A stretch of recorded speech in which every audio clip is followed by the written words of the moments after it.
Hello, my name's Michael Conneely, and this video and its associated blog tell you all about the complex and fraught energy web in the full moon of the 27th of November 2023. Now, moon is at 10 Vedic Taurus. Moon is super strong in Taurus, and it's in somewhat imperious, pleasure-led Rohini Nakshatra, which is ruled by the moon.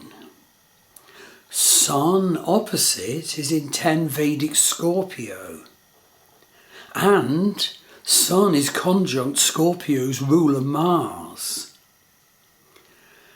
And it's in the Saturn-ruled contemplative Anuradha Nakshatra. The key dimension is that this full moon is the centre of a most powerful web of aspects that we absolutely do need to understand for our fullness of connection to the energies and offering of the full moon. So coming up now, I give an initial description, and then I go on to fuller detail of the energies that you will experience. So first of all, let's give the brief overview summary, the three key energies. And by the way, you can see the charts, Western and Vedic, for the full moon, plus the ephemeris for November, in my November 2023 monthly astrology page on my Star Wheel Astrology website. It's under the More drop-down.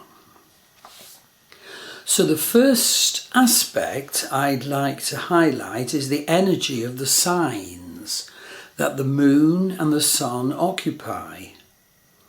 Okay, what will these energies add up to for us to feel and experience and manage in our lives and in our spiritual pathway? Well, if you go to the signs interpretation page on my Star Wheel Astrology website, you'll see that Moon in Taurus is a fixed earth sign, with the key being to transform the desire and attachment to comfort and pleasure into desire for higher wisdom and devotion. And by the way, this is super strong moon, it's Jagrat. Now the sun of this full moon is in Scorpio, which is very different, the sign of fixed water, deep, intense, death and rebirth energies. But if they learn to control their obsessions, profound spiritual insights, rarely obtained by others, are possible.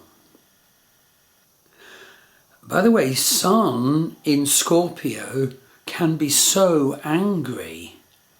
And do be aware that this Sun is conjunct Mars in the chart of this full moon. So having set the scene, the second aspect I'd like to highlight is a super fascinating and important one. That Rahu, the north node of the moon, is conjunct Chiron in Pisces, opposite Ketu, south node of the moon, conjunct Venus, both of them in Virgo. So that's a vastly powerful nodal opposition, full of fate and destiny and past life issues.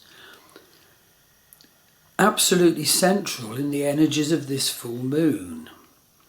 Rahu conjunct Chiron in Pisces, opposition Ketu, south node, conjunct Venus in Virgo. And very importantly, please do note at the same time as this nodal opposition in which Venus is caught up, Uranus sends shivering lightning bolts of revolution to the Ketu South Node Venus conjunction. This is because Uranus is in Aries in conjunct 150 degrees, a fraught energy to the Ketu Venus conjunction in Virgo. So Uranus at 26 Aries is in conjunct Venus at 27 Virgo and Ketu South Node at 28 Virgo. Now, as a huge extra energy complication it's so important to understand and benefit from, Rahu, the North Node, is at 28 Pisces, and that's in the Pisces Gandanta zone, conjunct Chiron at 22 Pisces. Now, the three Gandanta zones are zones of immateriality and of unsupportedness in worldly terms that occur in the three transition points from water sign to fire sign. So that's Pisces to Aries, Cancer to Leo, and Scorpio to Sagittarius. As a weird twist to the tail, Mercury is actually in a Gandanta zone at the same time in this full moon. Mercury is at Naught Vedic Scorpio, see below. So that's double Gandanta energies for us to deal with, connect to and benefit from. So Rahu Chiron are actually opposition to Ketu conjunct Venus. And the important thing, because Venus is in Virgo, Venus is trashed and ruined because Virgo is too critical for Venus to be able to express himself, and love can be ruined. See below for more detail about this. And as a very special twist to the tail in this opening summary, Pluto is in the closing weeks of being square the nodal axis. Pluto at 4 Capricorn, square Rahu, now at 28 Pisces, and Ketu now at 28 Virgo.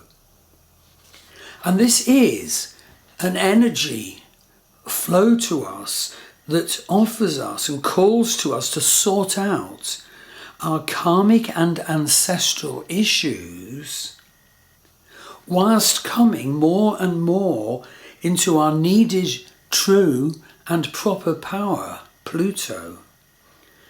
It's so important to check out how you're doing in that regard.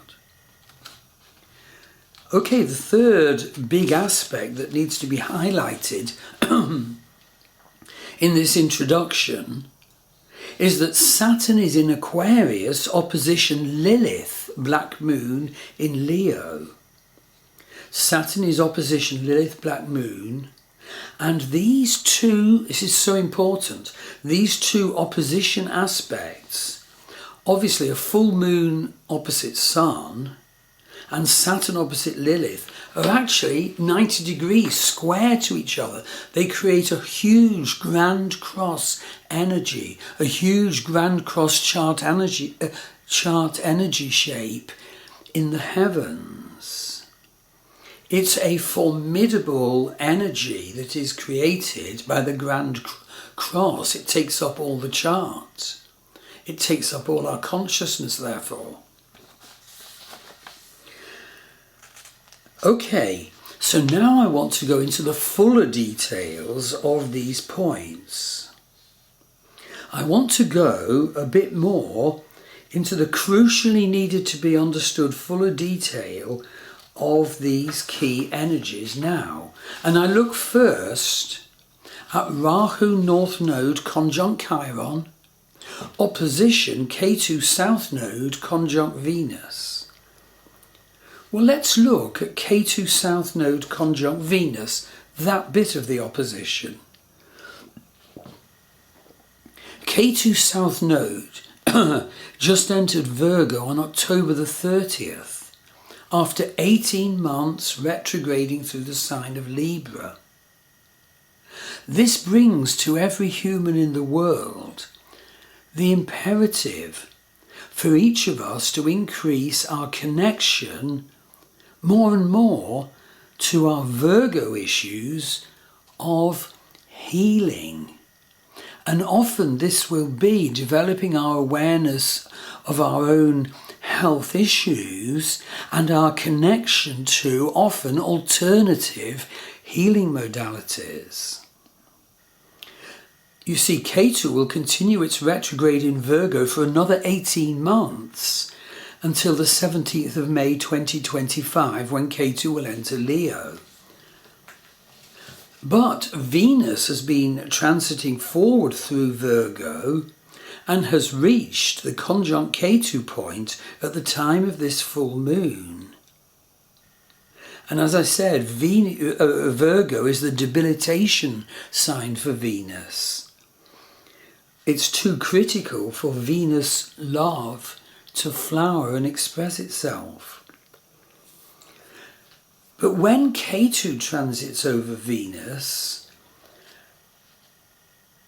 well, Ketu energy can dissolve any love relationship unless that love relationship is strong enough to survive.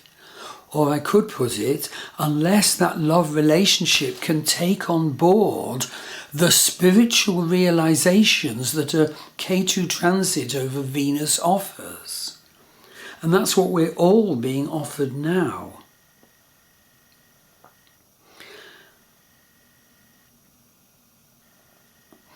We ideally are called to do our love learning, our relationship learning, our gender issues learning, our love karma's healing at this time. And this full moon is so important because of that. It's almost like a train crash, what I've described so far, the big grand cross in the heavens and Ketu going over Venus. In fact, Venus is at its exact debilitation degree of 28 Virgo, and that's where Venus meets Ketu, the cutting fate and destiny energies of the south node of the moon, carrying within it our past life scripts and our ancestral issues. And certainly in my readings, I always refer to, and if necessary, go into ancestral and past life issues. You know, we have to be aware of that. We have to know how to handle that. If we don't sort them, they cause us such mischief, bother, even hurt and destruction. Now, I want to tell you that Venus has had such a rough ride recently. Venus crossed the Cancer-Leo Gandanta zone around the 6th of July, and then retrograded back through it, and then transited forward through it again. But hope is at hand. Venus enters Libra, the sign that Venus rules, on the 29th of November 23. Thank goodness, and hopefully we've learned so much during Venus's troubled journey, going back at least to July and indeed before. So Venus in Libra offers us energies of relationship, love, art, comfort, passion, humanitarian issues, creativity, harmony. So this full moon with Ketu-Venus conjunction in Virgo is the super important final crunch for each of us to really connect to and learn from, so as to benefit far more from the almost immediately upcoming Venus transit through Libra. So the next thing I look at in more detail is Rahu North Node conjunct Chiron in Pisces, opposition Ketu Venus in Virgo. Now at its highest, Rahu's karmically driven ambition, indeed taking us from our past life accumulated karmas that we came into this world and throwing us across our chart to our fate and destiny direction in this life. Well, when Rahu is in Pisces, this can help us develop our intuition. And so, because Ketu at the same time is opposition Rahu in the sign of Virgo, what do intuition and healing add up to? Well, it's intuitive healing methods, and this full moon could alert you to intuitive healing methods you need to receive and intuitive healing methods you need to embrace. But there's a twist to the tale. Chiron, the wounded healer, is conjunct Rahu in Pisces. What does this create? Well, Chiron is all about our existential wound. And as now caught up in the nodal axis, this includes our fate and destiny, past life and ancestral issues. Chiron Rahu can help us with these if we stop to focus now. Get a reading from me, about how this month's astrology, this full moon, can be used in your life. So with Chiron Rahu, opposition Ketu Venus, we need to be diligent now to heal any wounds in our connection to our intuitive capacities and methods. Let's look at wounds from Pisces sign energy. Well, with Chiron in Pisces, we might need to learn to feel safe as we stand in the Pisces vastness and immateriality. We might have a wound that we have to cope with feeling so unsupported in that vastness. Pisces is not a sign of strength, so we might need to heal our, not even feeling deserving of strength, not just not having strength, but not deserving of accessing it and improving it by whatever method. We might need to heal a script with Chiron in Pisces of I never get what I need. We might need to heal a childhood script. I'm never going to be supported. We might need to heal any victim mentality we have, blaming others, blaming our ancestry, whatever it is, and that so holds us back and needs to be healed.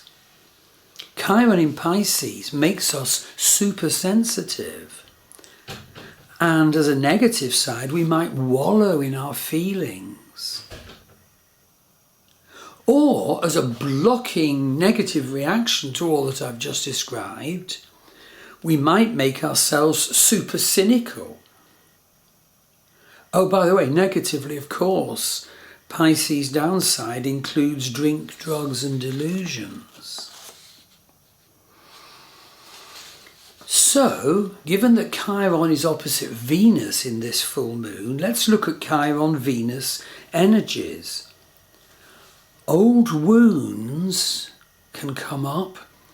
Resentments about old wounds can come up. So we need to open to the positives of the healed Chiron, the healed center.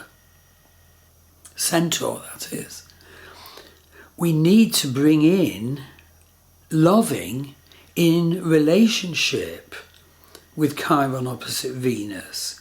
Heal ongoing negative non-loving scripts if there are. The Ketu Venus energy is usually creative at its strongest of meltdown to love. Any love relationship that is not strong can't survive the Ketu Venus combination. But it's not necessarily destructive. By loving and deep sharing on relationship issues, we can raise our spiritual level. And our love will then flower more. And the point is, if we just keep melting down relationship, we'll just have to go through it all again in the next lifetime or lifetimes. It's important to realize that Chiron in Pisces can be fraught with deception. But it's also about being reborn, the Chiron myth, the Chiron story. It's about understanding our proper, right, and needed self-expression, and any guilt we might have about embodying our proper, right, and needed self-expression. It's a good time for working towards loving merger in relationship, especially because Chiron's opposite Venus. It's very good time for developing perceptions into issues of sacrifice. Look out if we're filled with brittle defensive